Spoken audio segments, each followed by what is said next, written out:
Mobile বা ল্যাপটপের সাহায্যে আমরা কিভাবে একটা ভিডিওকে রিসাইজ করব, আজকে আমরা এই ভিডিওতে ওটাই আলোচনা করব। ফার্স্টে তোমরা যে ছবিটা তোমাদের দরকার সেটা ফোনে তুলে নাও, যদি ল্যাপটপে হয় তাহলে ল্যাপটপে ছবিটাকে নিয়ে নাও। তারপর তোমরা গুগল ক্রোমে যাবে, ক্রোমে গিয়ে এরকম একটা ইন্টারফেস দেখাবে।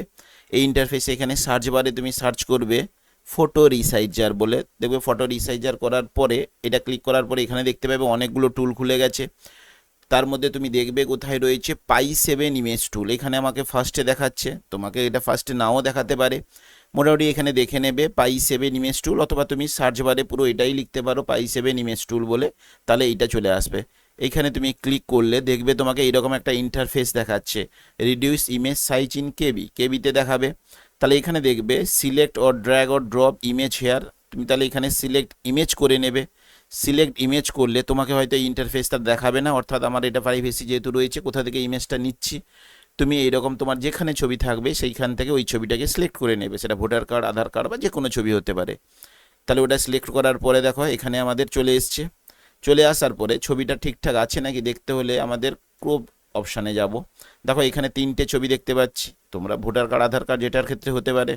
আমি ধরো চাইছি যে এই লেফট সাইডে যে ইমেজটা রয়েছে তাকে ক্রপ করব ঠিকঠাক করে, তাহলে এরকম করে তোমরা জানো ক্রপ করতে হলে এরকম ড্র্যাগ করতে হয়।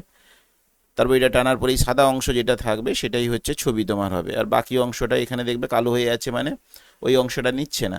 তাহলে এটা থাকলে এবার যদি মনে হয় ছবিটা ঠিকঠাক নেই, মোবাইলে তুলতে গিয়ে হয়তো কোনো কারণে একটু রোটেট হয়ে গেছে, এখানে দেখবে রোটেশনের অপশান রয়েছে, এইরকম রোটেট করে তুমি ছবিটাকে ঠিকঠাক করে নিতে পারবে।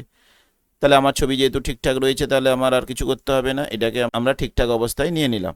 তারপরে আমরা কি করব, এটাকে এখানে ক্রপ ইমেজ লেখা রয়েছে দেখো, যদি মনে করো ছবিটাকে ক্যান্সেল করে ঠিকঠাক লাগছে না তাহলে আবার তুমি নিতে পারো। আমরা যেহেতু ঠিকঠাক রয়েছে তাহলে এখানে ক্রপ ইমেজ করব, ক্রপ ইমেজ করার পরে এই ইন্টারফেস চলে এসছে। এবার তুমি দেখতে পাবে আরও একটা সিস্টেম হয় যেটা অনেক ক্ষেত্রে তোমাদের চাই, ফর্ম ফিল আপের ক্ষেত্রে রিসাইজ পিক্সেল, অর্থাৎ এখানে দেখবে পিক্সেলে রয়েছে, ইমেজে রয়েছে, রয়েছে মানে মিলিমিটারে রয়েছে, আর সেন্টিমিটারে রয়েছে। রিসাইজ ইমেজের এগুলো এক একটা অপশান, অনেক সময় সেন্টিমিটারে চায়, সেন্টিমিটারে অনেক ছবি তোমাদের চাইবে এইরকম। এখানে দেখতে পাবে ওয়াইথ আর হাইট দেওয়া রয়েছে, ধরো 3.5 রয়েছে, আর এখানে হাইটটা ধরো রয়েছে 4.5, তাহলে তুমি যা চাইবে তোমাকে ওখানে অপশান দেওয়া থাকবে। ফর্ম ফিল আপের ওখানে নিচের দিকে দেওয়া থাকবে যে এই সেন্টিমিটার থেকে ওয়াইথটা এই সেন্টিমিটারে রাখো, হাইটটা এই সেন্টিমিটারে রাখো, তাহলে রেখে তুমি রিসাইজ ইমেজ করে দেবে। রিসাইজ ইমেজ করার পরে এই অবস্থায় চলে এসছে। এবার তোমাকে চাইবে কেবির মধ্যে, অনেক সময় দেয় তোমাকে দেখবে 80 থেকে 150 কেবির মধ্যে, অথবা 30 থেকে 50 কেবির মধ্যে, তোমাকে যা বলবে তুমি এখানে সেটা তার মাঝখানে একটা দিয়ে দেবে। যদি 50 কেবির, 30 থেকে 50 কেবির বলে তাহলে তুমি 45 কেবি এইরকম একটা দিয়ে দেবে, যে কোনো একটা কেবির মধ্যে, কোনো চাপ নেই।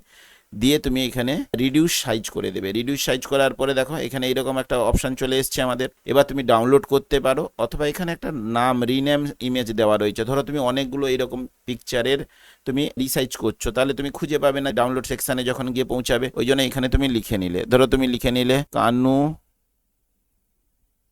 ভোটার কার্ড, যা ছবি থাকবে, তুমি ধরো ভোটার কার্ডে করছিলে কানুর, তাহলে কানু ভোটার কার্ড লিখে নেবে।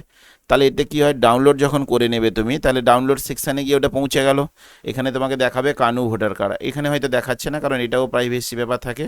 তুমি এরকম করে ক্লিক করে ওই জায়গাটা দেখে নিতে পারো যে ছবিটা ঠিকঠাক আছে নাকি। তারপরে তাহলে ওটা হয়ে গেল, আমাদের ডাউনলোড সেকশন থেকে পেয়ে যাব। যদি মনে করো আবার একটা ছবি তুমি রিসাইজ করবে, তাহলে এখানে কম্প্রেসড অ্যানাদার ইমেজ লেখা রয়েছে, তাহলে এরকম করে কম্প্রেসড অ্যানাদার ইমেজে করবে, তাহলে এখানে চলে আসবে সেই সেম ইন্টারফেস। এখান থেকে সিলেক্ট করে আবার তুমি ছবি নিয়ে সেই একই প্রসেসে তুমি বাকি যতগুলো ছবি দরকার হবে তুমি সেইভাবে রিসাইজ করতে পারবে। ওকে, তাহলে এইভাবেই কিন্তু আমরা খুব সহজে মোবাইল বা ফোন থেকে যে কোনো ছবিকে আমরা রিসাইজ করতে পারি। Thank you.